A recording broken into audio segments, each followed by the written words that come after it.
Por trás de um programa de sobrevivencialismo, emerge uma organização social voluntária e descentralizada. Seria esse o vislumbre do Ancapistão?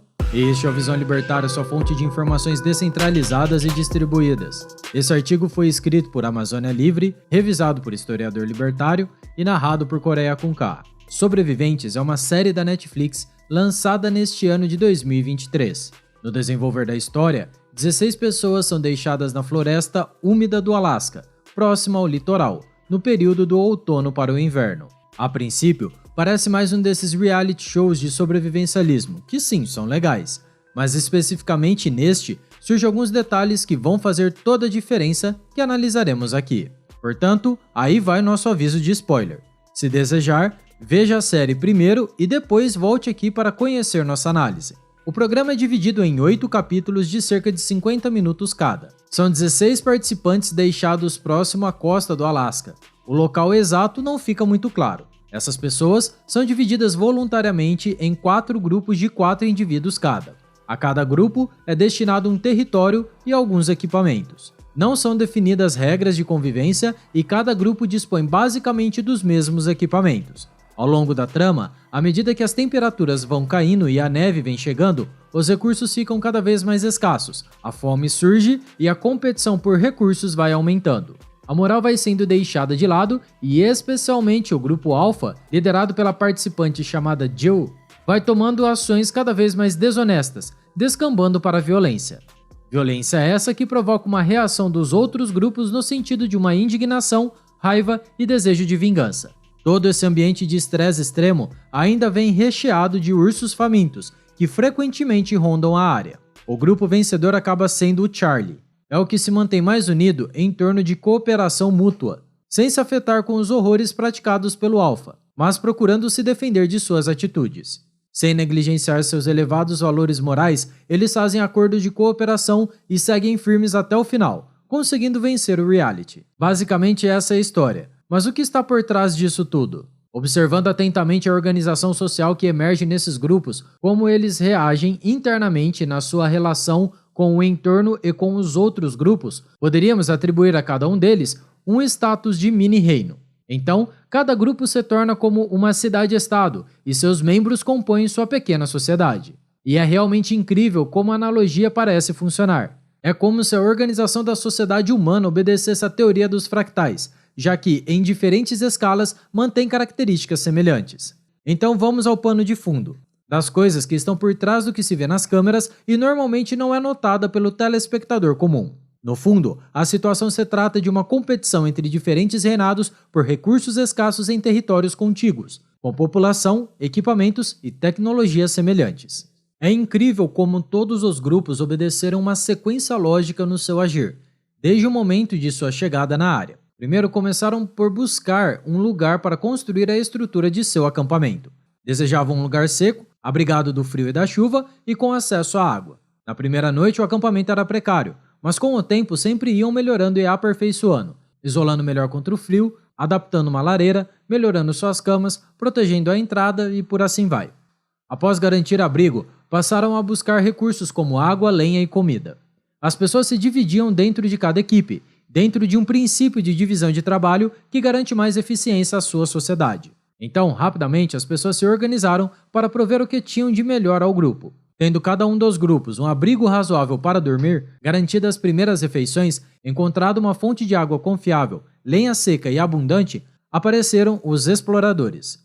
Assim, em cada grupo surgiu naturalmente alguém que teve o ímpeto de explorar o entorno, conhecer melhor as características e recursos da região, a fim de melhorar suas fontes de suprimentos. Essa função sempre foi importante para manter a defesa contra ursos. Bem, até aqui tudo o que fizeram foi na direção de garantir a sobrevivência do grupo. Apenas se pensou intragrupo, como que cada sociedade se expande para conhecer seu território e explorar suas riquezas até um ponto próximo do esgotamento. Mas uma chave vira quando não há mais recursos a explorar, quando o vizinho fica próximo demais e compete contigo. Ele vira seu inimigo. É quando começam as guerras. No início ela é no nível psicológico, mas rapidamente descamba para violência física, saques, sabotagem e depredação de patrimônio alheio. Agora, territórios e recursos extras precisam ser conquistados e a força é a melhor maneira para isso, seja física ou psicológica, seja hard ou soft power. Aqui começa a geopolítica. Essas agressões visam desestabilizar o oponente e possibilitar a obtenção de mais recursos,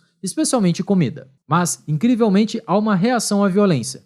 No caso, o grupo que se destacou em atos violentos foi o Alpha, mas que provocou uma reação de oposição em todos os outros grupos, cada qual reagindo à sua maneira.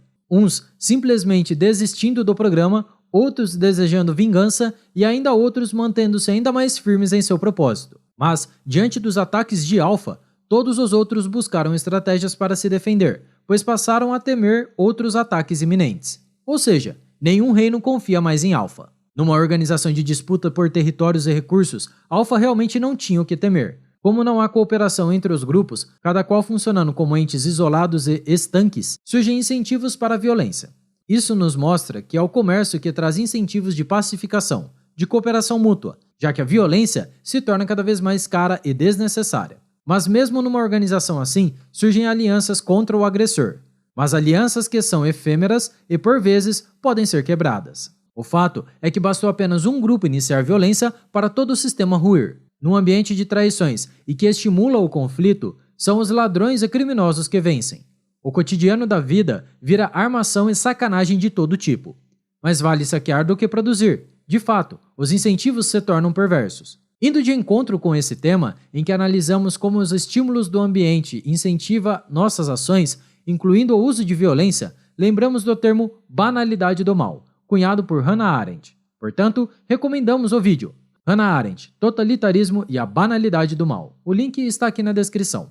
Sempre teremos que fazer a pergunta: vencer a qualquer custo? E quando não é possível manter a moralidade num ambiente que recompensa a iniciação de agressão? O fato é que os sociopatas não se preocupam com o custo. Eles levam suas vidas parasitando e manipulando pessoas produtivas em prol de satisfazer seu ego inflado. Essas pessoas só se preocupam em posicionar-se no grupo, ditando ordens, manipulando as seclas e subordinados, e prejudicando qualquer um que discorde de suas ideias megalomaníacas. Outro personagem de destaque no reality é Javier. Ele assume uma posição de destaque baseado no seu elevado conhecimento sobrevivencialista. Ele se preocupa com as atitudes violentas de seus vizinhos e começa uma política de boa vizinhança entre as equipes. Mas vários participantes com elevada moral acabam desistindo em meio à perversão que se difundiu no local. É digno de nota que não nos cabe julgar as atitudes de cada participante, quando de suas escolhas pessoais. Mas o fato é que as pessoas que desistiram sucumbiram ao mal. Entre sentimentos de inconformidade, medo e vingança, há toda a reestruturação entre as equipes, restando apenas a Alpha e a Charlie. Um aspecto intrínseco na organização da equipe Charlie é o forte apego ao território e aos outros colegas. É belo ver o sentimento de cooperação que cresce na equipe, ficando mais forte a cada dificuldade. É quando se mostra o lado social do ser humano e seu apego pela sua comunidade ou, numa perspectiva ampla, pela nação. A equipe Charlie desenvolve uma moral elevada como princípio inegociável. Inclusive, quando a Alpha começa a se desmembrar e mandam embora Justin, um dos seus membros, ele vai até o acampamento Charlie. Mas, ao saber que ele sabotou seu próprio acampamento antes de sair, não o aceitam no grupo. Quanto ao reino de terror da equipe Alpha, desde o princípio abandonaram qualquer valor ético, e fica claro que a mente perturbada por trás das ações desumanas de seus participantes é a Jill. Ela funciona como uma tirana, e os outros participantes como tiranetes, que fazem o trabalho sujo. Infelizmente, essa é a mesma organização que existe em qualquer área do serviço público, onde afiliados políticos são tiranetes colocados em cargos de confiança para executar ações antiéticas. E quem não concorda em participar dessa festa podre é colocado para fora. Então, baseado nessa experiência, se pode concluir que tanto a organização baseada em cooperação e voluntarismo, quanto a organização baseada em controle e autoridade estão presentes em todas as sociedades. Elas ocorrem dependendo dos incentivos que o ambiente a qual estão inseridas lhe impõe. Mais um ponto podemos constatar: a organização baseada em controle e autoridade coercitiva tende a ser menos eficiente, pois concentra suas decisões em apenas uma pessoa ou um grupo pequeno. Esse grupo apenas se preocupa em manter o poder do que desenvolver aspectos de sua sociedade. Rapidamente, esse tipo de organização descamba em oligarquias e tiranias. Ao contrário, a organização baseada em cooperação e voluntarismo tende a promover o que há de melhor em cada indivíduo, descentralizando decisões e promovendo o espírito de ajuda mútua. É a poliarquia de Platão. Enfim, a organização social que se desnuda nesse reality é semelhante ao ambiente que observamos nas sociedades medievais. Nessas sociedades, as disputas por territórios e recursos entre grupos isolados e com tecnologia semelhante geravam incentivos para conflitos bélicos, já que esses grupos não tinham relações comerciais que criavam uma interdependência. No entanto, a interação entre estados-nação muda drasticamente com a redução do custo de informação e de transporte. Hoje em dia, felizmente, a intrincada cadeia de produção global desincentiva as guerras, gerando um mercado interconectado e interdependente. Nós já analisamos esse caso. Para continuar sobre esse assunto, veja agora o vídeo. A Sociedade Cybermedieval. O link também está aqui na descrição. Obrigado pela sua audiência. Se você gostou desse vídeo, clique no ícone de curtir abaixo e compartilhe em sua rede social. Agora, se deseja ser notificado de outros vídeos, inscreva-se aqui no canal e depois clique no ícone da campainha. Escreva artigos você também, acesse visãolibertaria.com. Até a próxima, tchau, obrigado.